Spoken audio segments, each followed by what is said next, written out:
ಚನ್ನಪಟ್ಟಣ ದಂಗಲ್ 4 ತಿಂಗಳಲ್ಲಿ ಬದಲಾಗೋಯ್ತಾ ಸೀನ್. ಅಂದು ಮೈತ್ರಿಗಾಗಿ ಓಡಾಡಿದ್ದ ಯೋಗೇಶ್ವರ್ ಇಂದು ಎಚ್ಡಿಕೆ ವಿರುದ್ಧವೇ ರೆಬಲ್. ಚನ್ನಪಟ್ಟಣ ಬಿಟ್ಟುಕೊಡಲು ಬಿಜೆಪಿಗೂ ಮನಸ್ಸಿಲ್ವಾ? ಏನಿದು ಟ್ರಬಲ್? ಪಟ್ಟು ಸಡಿಲಿಸದ ದಳಪತಿ ಮೈತ್ರಿಯನ್ನೇ ಅಗ್ನಿ ಪರೀಕ್ಷೆಗೆ ತಳ್ಳುತ್ತಾ ಕಾದು ಕೂತ ಕೈಪಡೆ. ಯೋಗೇಶ್ವರ್ ಬಂಡಾಯದಿಂದ ಎಚ್ಡಿಕೆಗೆ ಕಂಟಕ.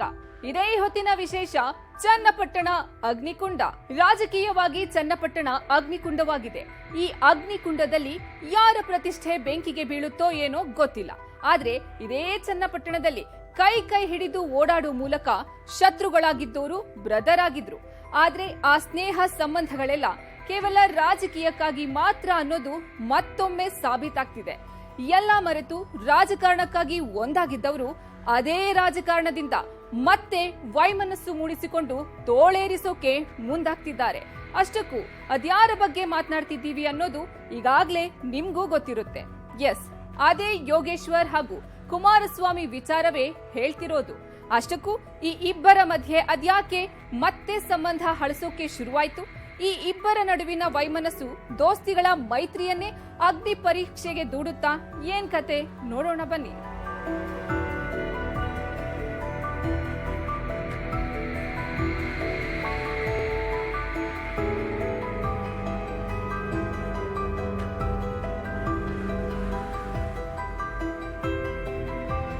ಚನ್ನಪಟ್ಟಣ ದಂಗಲ್ 4 ತಿಂಗಳಲ್ಲಿ ಬದಲಾಗೋಯ್ತಾ ಸೀನ್. ಅಂದು ಮೈತ್ರಿಗಾಗಿ ಓಡಾಡಿದ್ದ ಯೋಗೇಶ್ವರ್ ಇಂದು ಎಚ್ಡಿಕೆ ವಿರುದ್ಧವೇ ರೆಬಲ್. ಚನ್ನಪಟ್ಟಣ ಬಿಟ್ಟುಕೊಡಲು ಬಿಜೆಪಿಗೂ ಮನಸ್ಸಿಲ್ವಾ? ಏನಿದು ಟ್ರಬಲ್?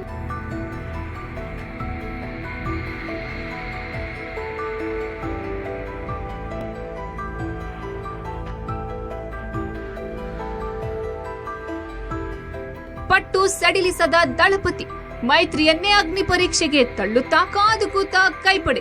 ಯೋಗೇಶ್ವರ್ ಬಂಡಾಯದಿಂದ ಎಚ್ಡಿಕೆಗೆ ಕಂಟಕ.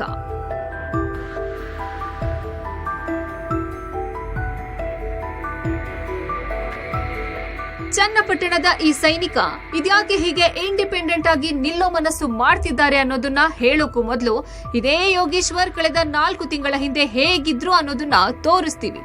ಅದನ್ನು ನೋಡಿ.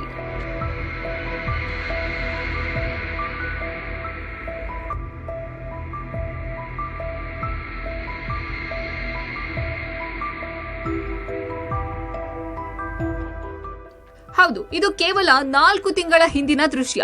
ಈ 4 ತಿಂಗಳ ಹಿಂದಿನ ಕಥೆ ಅದ್ಯಾಕೆ ತೋರಿಸ್ತಿದ್ದೀವಿ ಅಂದ್ರೆ, ಏಪ್ರಿಲ್ ನಲ್ಲಿ ನಡೆದ ಇದೇ ಲೋಕಸಭಾ ಎಲೆಕ್ಷನ್ ನಲ್ಲಿ ಬಿಜೆಪಿ ಹಾಗೂ ಜೆಡಿಎಸ್ ಮೈತ್ರಿ ಮಾಡಿಕೊಂಡು ಅಖಾಡಕ್ಕೆ ಇಳಿದಿತ್ತು. ಈ ಮೈತ್ರಿಯಲ್ಲಿ ಜೆಡಿಎಸ್ಗೆ ಹೆಚ್ಚು ಲಾಭ ಆಯ್ತು, ಬಿಜೆಪಿಗೆ ಹೆಚ್ಚು ಲಾಭ ಆಯ್ತು ಅನ್ನೋದು ಅವರವರ ಪಕ್ಷಕ್ಕೆ ಚೆನ್ನಾಗೇ ಗೊತ್ತಿದೆ.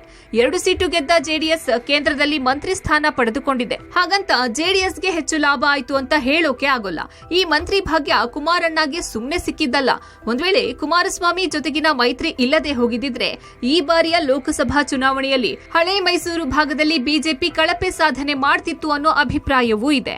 25ರಿಂದ 17 ಸ್ಥಾನಕ್ಕೆ ಇಳಿದಿರೋ ಬಿಜೆಪಿ ಕುಮಾರಣ್ಣ ಇರದೆ ಹೋಗಿದ್ರೆ 15 ಕೂಡ ದಾಟುವುದು ಕಷ್ಟ ಅನ್ನೋ ಮಾತು ಕೂಡ ಕೇಳಿ ಬಂದಿತ್ತು. ಹಾಗಾಗಿ ಈ ಮೈತ್ರಿ ಯಾರಿಗೆ ಹೆಚ್ಚು ವರವಾಯ್ತು ಅನ್ನೋದನ್ನ ಈಗ್ಲೂ ಹೇಳೋಕೆ ಆಗೋದಿಲ್ಲ. ಆದ್ರೆ ಹೀಗೆ ಒಬ್ಬರಿಗೊಬ್ರು ಊರುಗೋಲಾಗಿ ಲೋಕಸಭಾ ಚುನಾವಣೆಯಲ್ಲಿ ಮಿಂಚಿದವರಿಗೆ ಇದೇ ಮೈತ್ರಿಯಿಂದ ಇದೀಗ ಅಗ್ನಿ ಪರೀಕ್ಷೆ ಎದುರಿಸುವಂತಾಗಿದೆ. ಕಾರಣ, ಈಗ ಬಂಡೆದ್ದಿರೋ ಯೋಗೇಶ್ವರ್. ಹೈಕಮಾಂಡ್ ಭೇಟಿಗೆ ಹೊರಟ ಯೋಗೇಶ್ವರ್ ಎಚ್ಡಿಕೆ ವಿರುದ್ಧ ಬೇಸರ ಆಗ್ತಾರಾ ರೆಬಲ್?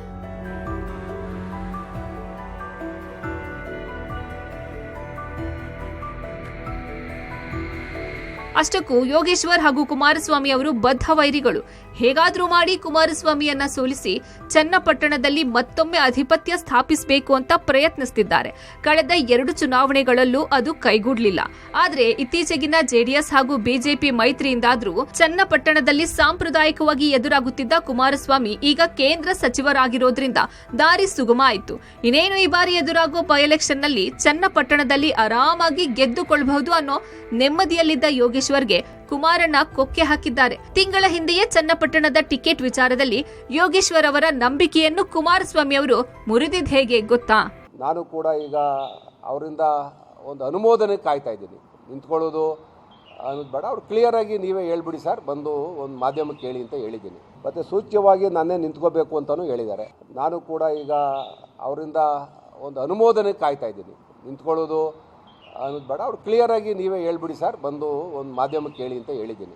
ಅಧಿಕೃತವಾಗಿ ಘೋಷಣೆ ಆಗೋದು ಪಾರ್ಟಿನಲ್ಲಿ, ಅದು ನಾವಿಬ್ಬರು ಚರ್ಚೆ ಮಾಡಿದ್ದೀವಿ, ನೀವು ನಿಂತ್ಕೊಳ್ಳಿ ಅಂತ ಹೇಳಿದ್ದಾರೆ. ನಾನು ಹೇಳೋದು ಪಾರ್ಟಿ ಅದು ಎಲೆಕ್ಷನ್ ಡಿಕ್ಲೇರ್ ಆದಮೇಲೆ. ಚನ್ನಪಟ್ಟಣದಲ್ಲಿ JDSನ ಶಾಸಕರು ಇರ್ತಕ್ಕಂಥದ್ದು, ಈ 3 ಕ್ಷೇತ್ರದಲ್ಲಿ ರಾಜೀನಾಮೆ MP ಗಳಾಗಿರೋದ್ರಿಂದ ರಾಜೀನಾಮೆ ಕೊಟ್ಟಿದ್ದೇವೆ.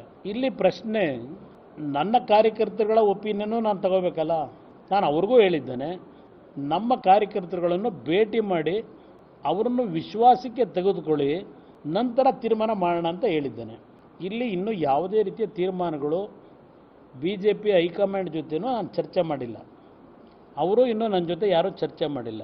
ಯಾವಾಗ ಕುಮಾರಸ್ವಾಮಿ ಅವರು ಸ್ಥಳೀಯ ಜೆಡಿಎಸ್ ಕಾರ್ಯಕರ್ತರನ್ನು ಕೇಳಬೇಕು ಅಂದ್ರೋ ಅಲ್ಲಿಗೆ ಚನ್ನಪಟ್ಟಣದ ಟಿಕೆಟ್ ಅಷ್ಟು ಸುಲಭವಾಗಿ ಸಿಗಲ್ಲ ಅನ್ನೋದು ಯೋಗೇಶ್ವರ್ಗೆ ಕನ್ಫರ್ಮ್ ಆಗೋಯ್ತು.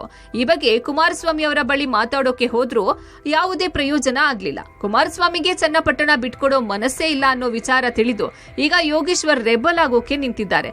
ತಮಗೆ ಈ ಬಾರಿ ಚನ್ನಪಟ್ಟಣದ ಟಿಕೆಟ್ ಸಿಕ್ಕರೆ ಸರಿ, ಇಲ್ಲದೆ ಹೋದ್ರೆ ಸ್ವತಂತ್ರ ಅಭ್ಯರ್ಥಿಯಾಗಿ ನಿಂತು ಗೆದ್ದು NDA ಭಾಗವಾಗ್ತೀನಿ ಅಂತ ತೋಳೇರಿಸಿದ್ದಾರೆ. ನಾನು ಟಿಕೆಟ್ ಸಿಗದೆ ಹೋದರೆ ಸ್ವತಂತ್ರವಾಗಿ ಸ್ಪರ್ಧೆ ಮಾಡಿ ಮತ್ತೆ NDA ಭಾಗವಾಗಿರಬೇಕು ಅಂತಾನೆ ಅನ್ಕೋತೀನಿ.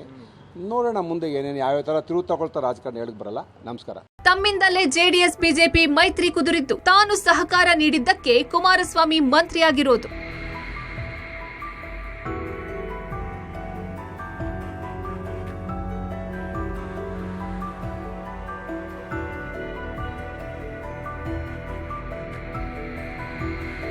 ಚನ್ನಪಟ್ಟಣದ ಟಿಕೆಟ್ ಆಕಾಂಕ್ಷಿಯಾಗಿದ್ದ ಯೋಗೇಶ್ವರ್ಗೆ ಅದ್ಯಾವಾಗ ಈ ಬಾರಿ ಇದೇ ಕುಮಾರಸ್ವಾಮಿಯ ಮಧ್ಯಪ್ರವೇಶದಿಂದಾಗಿ ಟಿಕೆಟ್ ಮಿಸ್ ಆಗುತ್ತೆ ಅನ್ನೋ ಸುಳಿವು ಸಿಕ್ತೋ ಆಗ್ಲೇ ಸ್ವತಂತ್ರ ಅಭ್ಯರ್ಥಿಯಾಗಿ ಕಣಕ್ಕೆ ಇಳಿಯೋದ್ರ ಕುರಿತು ಮಾತನಾಡೋಕೆ ಪ್ರಾರಂಭಿಸಿದ್ರು.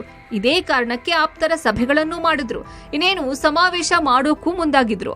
ಒಂದ್ ವೇಳೆ ತಾವೇನಾದ್ರೂ ಸ್ವತಂತ್ರವಾಗಿ ನಿಂತ್ರೆ ಜನ ತಮ್ಮನ್ನ ಬೆಂಬಲಿಸ್ತಾರಾ ಅನ್ನೋದನ್ನ ಅರಿತುಕೊಳ್ಳೋಕೆ ಸಮಾವೇಶ ಮಾಡಿ ಸಮಾವೇಶದ ಮೂಲಕ ಹೈಕಮಾಂಡ್ ಮುಂದೆ ಶಕ್ತಿ ಪ್ರದರ್ಶನಕ್ಕೂ ಮುಂದಾಗಿದ್ರು. ಆದ್ರೆ ಹೈಕಮಾಂಡ್ ಅದಕ್ಕೆ ಬ್ರೇಕ್ ಹಾಕಿತ್ತು. ನನ್ನ ತಾಲೂಕಿನ ಜನ ನನ್ನ ಮೇಲೆ ವಿಶ್ವಾಸ ಇಟ್ಟಿದ್ದಾರೆ, ನನ್ನನ್ನು ಈ ಸಾರಿ ಗೆಲ್ಸ್ಕೋತಾರೆ, ಯಾವುದೇ ಸಿಂಬಲಲ್ಲೂ ಗೆಲ್ಸ್ಕೋತಾರೆ, ಅದರಲ್ಲಿ ನನಗೆ ಡೌಟೇ ಇಲ್ಲ. ಮೊದಲಿಂದ ಹೇಳ್ತಾನೆ, ಹಿಂಗೆ ನನ್ನ ಮಾತೃಪಕ್ಷಗಳು ಡ್ಯಾಮೇಜ್ ಮಾಡಿದಾಗ, ನನಗೆ ಅವಕಾಶ ಕೊಡದೆ ಹೋದಾಗ ನನ್ನ ಜನ ತಾಲೂಕಿನಲ್ಲಿ ಕೈ ಹಿಡಿದಿದ್ದಾರೆ. ಹಾಗಾಗಿ ಚುನಾವಣೆ ಸ್ಪರ್ಧೆ ಮಾಡಬೇಕು ಅಂತೇಳಿ ನಮ್ಮ ಸಮಾನ ಮನಸ್ಕಾರ ವೇದಿಕೆ ಅಂತೇಳಿ ನಮ್ಮ ತಾಲೂಕಿನ ರಾಜಕೀಯತರೆಲ್ಲ ಸೇರಿಕೊಂಡು ಒಂದು ವೇದಿಕೆ ಮಾಡ್ಕೊಂಡಿದ್ದಾರೆ. ಅವರೆಲ್ಲ ಇವತ್ತು ಹೇಳ್ತಾ ಇದ್ದಾರೆ, ಇಲ್ಲ ನೀವು ಸ್ಪರ್ಧೆ ಮಾಡಬೇಕು ಅಂತ. ಯೋಗೇಶ್ವರ್ ಹೇಳುವಂತೆ ಈ ಹಿಂದೆ ಪಕ್ಷಗಳು ಟಿಕೆಟ್ ವಿಚಾರದಲ್ಲಿ ಕೈಕೊಟ್ಟಾಗ ಸ್ವತಂತ್ರವಾಗಿ ನಿಂತು ಗೆದ್ದಿದ್ದಾರೆ. ಈಗಲೂ ಹಾಗೆ ಗೆಲ್ಲಬಹುದು ಅನ್ನೋದು ಅವರ ವಿಶ್ವಾಸ. ಆದ್ರೆ ಇದೀಗ ಹೈಕಮಾಂಡ್ ಬುಲಾವ್ ಕೊಟ್ಟಿರೋದ್ರಿಂದ ಯೋಗೇಶ್ವರ್ ದೆಹಲಿಗೆ ತೆರಳಿದ್ದಾರೆ. ಹೀಗೆ ತೆರಳೋಕ್ಕೂ ಮುನ್ನವೂ ಕುಮಾರಸ್ವಾಮಿ ಮನಸ್ಸು ಬದಲಾಯಿಸಬಹುದು ಅನ್ನೋ ಸಣ್ಣ ವಿಶ್ವಾಸವನ್ನು ವ್ಯಕ್ತಪಡಿಸಿದ್ದಾರೆ. ನಾನು ನನ್ನ ಮಾತೃಪಕ್ಷ ದೆಹಲಿಗೆ ಹೋಗ್ತೀನಿ, ನಮ್ಮ ಪಕ್ಷದ ವರಿಷ್ಠರನ್ನ ಎಲ್ಲರನ್ನು ಭೇಟಿ ಆಗ್ತೀನಿ. ಒಂದೇ ಭೇಟಿಯಲ್ಲಿ ಆಗಲ್ಲ, ಆಗಸ್ಟ್ 15 ಬಂದಿರೋದ್ರಿಂದ 16ನೇ ತಾರೀಕು ಆದಮೇಲೆ ಪುನಃ ಹೋಗ್ತೀವಿ. ನಮ್ಮ ರಾಜ್ಯದ ನಾಯಕರು ಕೂಡ ಭರವಸೆ ಕೊಟ್ಟಿದ್ದಾರೆ, ರಾಷ್ಟ್ರೀಯ ನಾಯಕರು ಕೂಡ ನಾನು ಮಾತಾಡಿದ್ದೀನಿ, ಎಲ್ಲರೂ ಬಾ ಅಂತ ಹೇಳಿದ್ದಾರೆ. ನೋಡೋಣ, ಅಲ್ಲಿ ಕುಮಾರಸ್ವಾಮಿ ಅವ್ರ ಮನಸ್ಸು ಬದಲಾಯಿಸ್ಬೋದು. ಅವ್ರು ಒಪ್ಕೊಂಡ್ರೆ ಸಂತೋಷ, ಒಪ್ಸ್ಕೋದ್ರೆ ನೋಡೋಣ ಮುಂದೊಂದು ದಾರಿ. ಒಪ್ಪಿಕೊಳ್ಳದೆ ಹೋದ್ರೆ ನೋಡೋಣ ಅನ್ನೋ ಯೋಗೇಶ್ವರ್ ಇದೇ ವೇಳೆ ಕುಮಾರಸ್ವಾಮಿಗೆ ಟಾಂಗ್ ಕೊಟ್ಟಿದ್ದಾರೆ. ಅಷ್ಟಕ್ಕೂ ಈ BJP JDS ಮೈತ್ರಿ ಅದೆಲ್ಲಿತ್ತು? ಈ ಮೈತ್ರಿ ಕುದುರಿಸಿದ್ದೇ ನಾನು. ಕುಮಾರಸ್ವಾಮಿ ಅವರು ಇದನ್ನ ಒಪ್ಪಿಕೊಳ್ತಾರೋ ಅಥವಾ ಇದನ್ನ ಹೇಗೆ ತೆಗೆದುಕೊಳ್ತಾರೋ ಏನೋ ಗೊತ್ತಿಲ್ಲ. ಅವರು ವಿಧಾನಸಭಾ ಚುನಾವಣೆಯಲ್ಲಿ ಸೋತ್ ಮೇಲೆ BJP ಜೊತೆಗಿನ ಮೈತ್ರಿ ನಾನೇನಾದ್ರೂ ಸಹಕರಿಸದೆ ಹೋಗಿದ್ದಿದ್ರೆ ಏನಾಗ್ತಿತ್ತು? ಅಷ್ಟಕ್ಕೂ ಈ ಮೈತ್ರಿಗೆ ಮುನ್ನುಡಿ ಬರ್ದಿದ್ದೇ ನಾನು. ಈ ಮೈತ್ರಿಯಿಂದಾಗಿ ಕುಮಾರಣ್ಣಗೂ ಲಾಭ ಆಗಿದೆ. ಹಾಗಾಗಿ ಕುಮಾರಸ್ವಾಮಿ ಅವರು ನನಗೆ ಟಿಕೆಟ್ ನೀಡೋದಕ್ಕೆ ಸಹಮತ ನೀಡಬೇಕು ಅನ್ನೋದನ್ನ ಹೇಳಿದ್ರು. ಸ್ವಾಮಿಯವರು ಮಾತು ಸ್ವಲ್ಪ ಮುಂಗೋಪ ಇರ್ಬೋದು, ಮಾತಾಡ್ಬೋದು. ಬಹುಶಃ ಅವ್ರು ಒಪ್ತಾರೆ ಅಂತ ಒಂದು ಆಶಾ ಬಂದು ನನಗಿದೆ. ಯಾಕಂದರೆ ನೋಡಿ, ಅವ್ರನ್ನ ಇವತ್ತು ಭಾಳ ವಿಶ್ವಾಸ ಇಟ್ಟು ನಮ್ಮ ಪಕ್ಷದ ವರಿಷ್ಠರು ಕೇಂದ್ರದ ಸಚಿವರನ್ನಾಗಿ ಮಾಡಿದ್ದಾರೆ. ಅವ್ರಿಗೂ ಕೂಡ ವಿಧಾನಸಭೆ ಸೋತ ಮೇಲೆ ನಾವು ಮೈತ್ರಿಗೆ ನಾನೇನಾದರೂ ಸಹಕರಿಸ್ತೇ ಹೋಗಿದ್ರೆ, ಮೈತ್ರಿಗೆ ಮೊದಲನೇದಾಗಿ ಪ್ರಾರಂಭ ಮಾಡ್ತಾನೆ ನಾನು. ಇಲ್ಲ, ನಾವಿಬ್ಬರು ಮೈತ್ರಿ ಆಗಬೇಕು, ಒಳ್ಳೆ ಮೈಸೂರು ಭಾಗದಲ್ಲಿ ನಾವಿಬ್ಬರು ಜೊತೆ ಆಗಬೇಕು ಅಂತೇಳಿ ಅದನ್ನು ಕುಮಾರಸ್ವಾಮಿಯವರು ಯಾವ ಥರ ತೊಗೊಂಡಿದ್ದಾರೆ ಗೊತ್ತಿಲ್ಲ. ಆಂತರಿಕವಾಗಿ ಭಾಳ ಕೆಲಸವನ್ನು ನಾನು ಮೈತ್ರಿ ಆಗಲಿಕ್ಕೆ ಮಾಡಿದ್ದೆ. ಪಕ್ಷದಲ್ಲಿ ನಮ್ಮ ಹಿರಿಯರೆಲ್ಲ ಮಾತಾಡ್ತಾ ಇಲ್ಲ ಮೈತ್ರಿ ಆಗಬೇಕು ಅಂತೇಳಿ ಮೊದಲನೇ ಅಧ್ಯಾಯ ಪ್ರಾರಂಭ ಮಾಡಿದೋನೆ ನಾನು. ಅದು ಆಮೇಲೆ ಫಲ ಕೊಡ್ತು. ಮೈತ್ರಿ ಆದಮೇಲೆ ಅವ್ರಿಗೂ ಕೂಡ ಅನುಕೂಲ ಆಗಿದೆ. ರಾಜ್ಯದ ಜನತೆಯೂ ಕೂಡ ಮೈತ್ರಿ ಮುಂದುವರಿಬೇಕು ಅಂತ ಬಯಸ್ತಾ ಇದ್ದಾರೆ. ಹಾಸನದಲ್ಲಿ ಮೈತ್ರಿಗೆ ಸ್ಥಳೀಯ ನಾಯಕ ಒಪ್ಪದಿದ್ದಕ್ಕೆ ಅದೇನಾಯ್ತು ಗೊತ್ತಲ್ಲ. ಕುಮಾರಸ್ವಾಮಿಗೆ ಪರೋಕ್ಷವಾಗಿ ಟಾಂಗ್ ಕೊಟ್ಟ ಯೋಗೇಶ್ವರ್.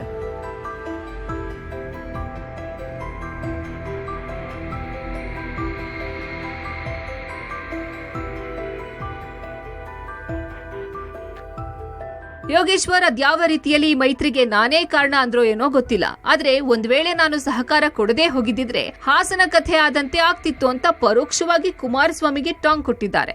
ಅಲ್ಲೂ ಕೂಡ ಮಾಜಿ ಶಾಸಕರಾದ ಪ್ರೀತಂ ಗೌಡ ಹಾಸನದಿಂದ ಜೆಡಿಎಸ್ ಅಭ್ಯರ್ಥಿಯಾಗಿದ್ದ ಪ್ರಜ್ವಲ್ಗೆ ಸಹಕಾರ ನೀಡಿರಲಿಲ್ಲ. ಬದಲಾಗಿ ಪ್ರಜ್ವಲ್ ವಿರುದ್ಧದ ಪೆನ್ ಡ್ರೈವ್ ಹಂಚಿಕೆಗೆ ಕಾರಣರಾಗಿದ್ರು ಅನ್ನೋ ಮಾತು ಕೂಡ ಕೇಳಿ ಬಂದಿತ್ತು. ಇದೇ ಕಾರಣಕ್ಕೆ ಪ್ರಜ್ವಲ್ ಸೋಲು ಕಂಡಿದ್ರು. ಅಲ್ಲದೆ ಈಗ ಜೈಲಿನಲ್ಲಿರೋದಲ್ಲದೆ ರೇವಣ್ಣ ಕುಟುಂಬದ ಮಾನ ಬೀದಿಗೆ ಬಂದು ಬಿದ್ದಿತ್ತು. ಇದನ್ನು ನೆನಪಿಸೋ ಮೂಲಕ ಯೋಗೇಶ್ವರ್ ತಾವೂ ಸಹ ಸಹಕಾರ ನೀಡದೇ ಹೋಗಿದ್ದಿದ್ರೆ ಕಥೆ ಏನಾಗ್ತಿತ್ತು ಅಂತ ಕುಮಾರಸ್ವಾಮಿಗೆ ಪರೋಕ್ಷವಾಗಿ ಎಚ್ಚರಿಸಿದ್ದಾರೆ. ಉದಾಹರಣೆಗೆ ಹಾಸನದಲ್ಲಿ ಈಗ ಒಬ್ಬರು ನಮ್ಮ ನಾಯಕರ ನಡವಳಿ ನೋಡಿದ್ದೀರಿ. ಹಾಸನದಲ್ಲಿ ಅವರು ಸಹಕರಿಸದೆ ಹೋದಕ್ಕೆ ನಮ್ಮ ಪಕ್ಷದ ಮುಖಂಡರುಗಳು ಹಾಸನದಲ್ಲಿ ಇವತ್ತು JDS ಪರಿಸ್ಥಿತಿ ನೀವು ನೋಡ್ತಾ ಇದ್ದೀರಿ. ನಾನು ಸಹಕರಿಸದೆ ಹೋಗಿದ್ರೆ ಇಲ್ಲಿ ಏನಾಗ್ತಾಯಿತ್ತು ರಾಮನಗರದಲ್ಲಿ? ನಾನೇ ಅವ್ರನ್ನ ಪ್ರಥಮ ವಿರೋಧ ಮಾಡಿದವನು. ಅದೆಲ್ಲ ಬಿಟ್ಟು ರಾಜಕೀಯದಲ್ಲಿ ಪರಸ್ಪರ ದೋಷಾರೋಪಣೆ ಇರ್ತದೆ. ಅದಕ್ಕಿಂತ ಮಿಗಿಲಾದದ್ದು ಜನಗಳ ಹಿತ. ನಾವಿಬ್ಬರು ಒಂದಾಗಬೇಕು, ಈ ಒಂದು ರಾಜ್ಯದಲ್ಲಿ NDA ಸರ್ಕಾರ ಮಾಡಬೇಕು. ಈಗೆಲ್ಲ ಹಲವಾರು ಒಳ್ಳೆಯ ಆಲೋಚನೆಗಳು ಇಟ್ಕೊಂಡು ನಾನು ಮಾಡೋದು. ಕುಮಾರಸ್ವಾಮಿ ಒಪ್ತಾ ಇಲ್ಲ ಅಂತಂದ್ರೆ ನೋಡೋಣ, ಒಪ್ತಾ ಇದ್ರೆ ಏನ್ ಮಾಡಕ್ಕೆ. ಕುಮಾರಸ್ವಾಮಿಗೆ ಕಳೆದ ಲೋಕಸಭಾ ಚುನಾವಣೆಯಲ್ಲಿ ಯಾವೆಲ್ಲ ರೀತಿಯಾಗಿ ಸಹಕಾರ ನೀಡಿದ್ದೇನೆ ಅನ್ನೋದನ್ನ ಬಿಡಿಸಿ ಹೇಳಿದ್ದಾರೆ. ಅಷ್ಟೇ ಅಲ್ಲ, ಚುನಾವಣೆಗೂ ಮುನ್ನ ಬದ್ಧ ವೈರಿ ಆಗಿದ್ರು ಇಷ್ಟೆಲ್ಲ ಸಹಕಾರ ಕೊಟ್ಟಿದ್ದೇನೆ, ಆದ್ರೂ ಈಗ ತಮಗೆ ಟಿಕೆಟ್ ವಿಚಾರದಲ್ಲಿ ಒಪ್ಪೋಲ್ಲ ಅಂದ್ರೆ ಏನ್ ಮಾಡೋಕ್ಕಾಗುತ್ತೆ ಅನ್ನೋ ಮೂಲಕ ಬಂಡಾಯ ಕಹಳೆ ಊದೋಕೆ ಹೊರಟಿದ್ದಾರೆ. ಹಾಗೆ ನೋಡಿದ್ರೆ ಬಿಜೆಪಿಗೂ ಸಹ ಚನ್ನಪಟ್ಟಣದ ಟಿಕೆಟ್ ಬಿಟ್ಟುಕೊಡೋ ಮನಸ್ಸಿಲ್ಲ. ಆದ್ರೆ ಕುಮಾರಸ್ವಾಮಿ ಜೊತೆಗಿನ ಮೈತ್ರಿ ಕಾರಣಕ್ಕೆ ಇದೀಗ ಯೋಗೇಶ್ವರ್ ಅವರೊಂದಿಗೆ ಸಂಧಾನಕ್ಕೆ ಇಳಿಯುತ್ತೆ ಗೊತ್ತಿಲ್ಲ. ಕಳೆದ ಲೋಕಸಭಾ ಚುನಾವಣೆಯಲ್ಲಿ ಯೋಗೇಶ್ವರ್ ಕುಮಾರಸ್ವಾಮಿ ಜೊತೆ ಅದೆಷ್ಟು ಕ್ಲೋಸ್ ಆಗಿದ್ರು ಅಂದ್ರೆ ಎಲ್ಲಿ ಬಿಜೆಪಿ ಬಿಟ್ಟು ಜೆಡಿಎಸ್ಗೆ ಸೇರಿಕೊಳ್ತಾರೋ ಅನ್ನುವಷ್ಟು ಕ್ಲೋಸ್ ಆಗಿದ್ರು.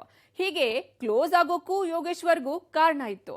ಅಷ್ಟು ಕ್ಲೋಸ್ ಆಗಿದ್ದವರು ಇದೀಗ ಮತ್ತೆ ವಿಲನ್ ಆಗ್ತಿದ್ದಾರಾ ಹೇಗೆ? ನೀವೇ ನೋಡಿ. ಅವತ್ತು ದೋಸ್ತ್, ಇವತ್ತು ವಿಲನ್ ಆದ್ರ ಯೋಗೇಶ್ವರ್ಗೆ ಅಡ್ಡಗಾಲಾಗಿದ್ದೇಗೆ ಕುಮಾರಣ್ಣ. ಬಿಜೆಪಿ ಜೆಡಿಎಸ್ ಮೈತ್ರಿ ಆದ ಮೇಲೆ ತನ್ನ ಕ್ಷೇತ್ರ ಉಳಿಸಿಕೊಳ್ಬೇಕು ಅಂದ್ರೆ ಕುಮಾರಸ್ವಾಮಿ ಜೊತೆ ಚೆನ್ನಾಗಿರ್ಬೇಕು ಅಂತ ಯೋಗೇಶ್ವರ್ಗೂ ಗೊತ್ತಿತ್ತು.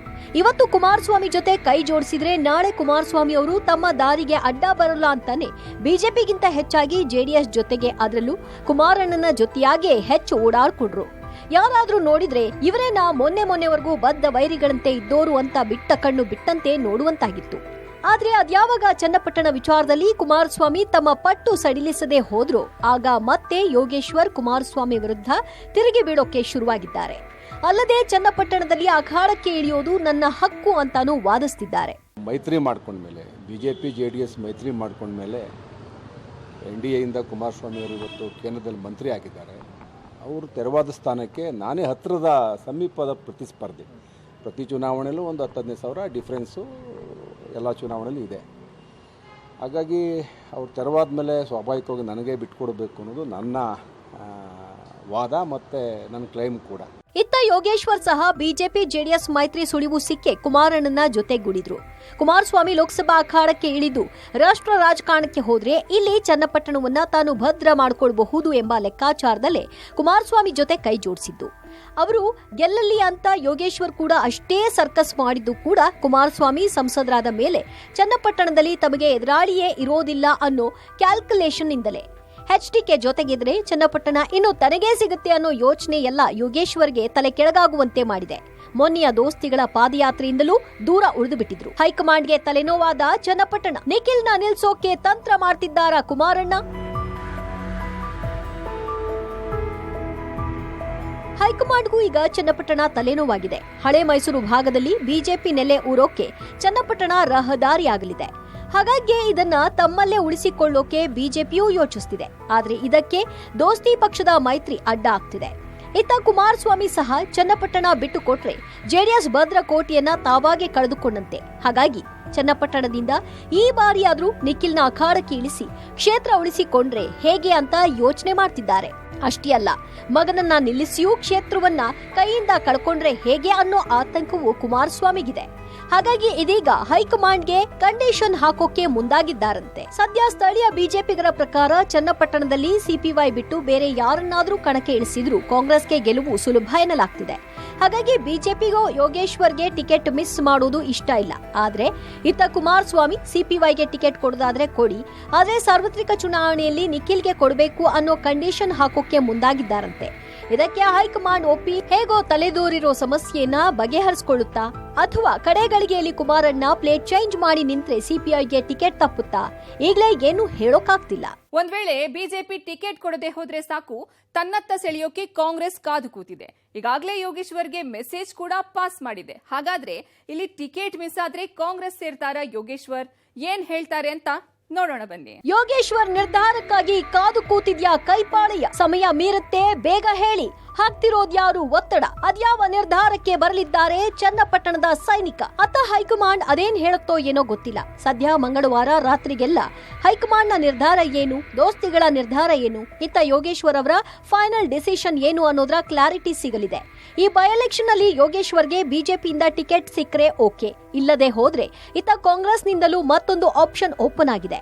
ಮೊದಲೇ ಕುಮಾರಸ್ವಾಮಿ ಮೇಲೆ ಕೊತ್ತ ಅಂತ ಕುದಿತಾ ಇರೋ ಡಿಕೆಶಿ ಈ ಬಾರಿ ಕುಮಾರಸ್ವಾಮಿ ಮೇಲೆ ತಮ್ಮನ ಸೋಲಿನ ಸೇಡು ತೀರಿಸಿಕೊಳ್ಳೋಕೆ ಕಾಯ್ತಿದ್ದಾರೆ. ಒಂದು ವೇಳೆ ಅತ್ತ ಟಿಕೆಟ್ ಸಿಗದೆ ಯೋಗೇಶ್ವರ್ ಏನಾದ್ರೂ ಬಂಡೆದ್ರೆ ಅದೇ ಯೋಗೇಶ್ವರ್ನ ಕಾಂಗ್ರೆಸ್ಗೆ ಸೆಳೆದು ಟಿಕೆಟ್ ಕೊಟ್ಟು ಕುಮಾರಸ್ವಾಮಿ ಮೇಲೆ ಯುದ್ಧ ಸಾರೋಕೆ ತುದಿಗಾಲ್ನಲ್ಲಿ ಕಾಯ್ತಿದ್ದಾರೆ. ಹಾಗಾಗಿ ಯೋಚನೆ ಮಾಡುತ್ತಾ ಕೂತ್ರೆ ಸಮಯ ಮೀರುತ್ತೆ.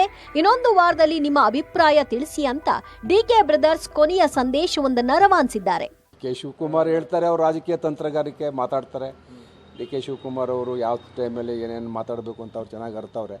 ನನಗೂ ಕುಮಾರಸ್ವಾಮಿ ಅವ್ರಿಗೂ ಏನೋ ಭಿನ್ನಾಭಿಪ್ರಾಯ ಇದೆ, ಅದನ್ನು ಇನ್ನಷ್ಟು ಬಿರುಕು ಮೂಡಿಸುವ ಒಂದು ಪ್ರಯತ್ನ ಮಾಡ್ತಾರೆ ಅಷ್ಟೇ. ಇತ್ತ ಯೋಗೇಶ್ವರ್ಗೇನು ಕಾಂಗ್ರೆಸ್ ಮನೆ ಹೊಸ್ತಲ್ಲ, ಕಾಂಗ್ರೆಸ್ನಿಂದಲೂ ನಿಂತು ಒಮ್ಮೆ ಶಾಸಕರಾಗಿದ್ದಾರೆ. ಹಾಗಾಗಿ ಯೋಗೇಶ್ವರ್ ಮತ್ತೆ ಕಾಂಗ್ರೆಸ್ಗೆ ಕಾಲಿಡ್ತಾರಾ ಗೊತ್ತಿಲ್ಲ.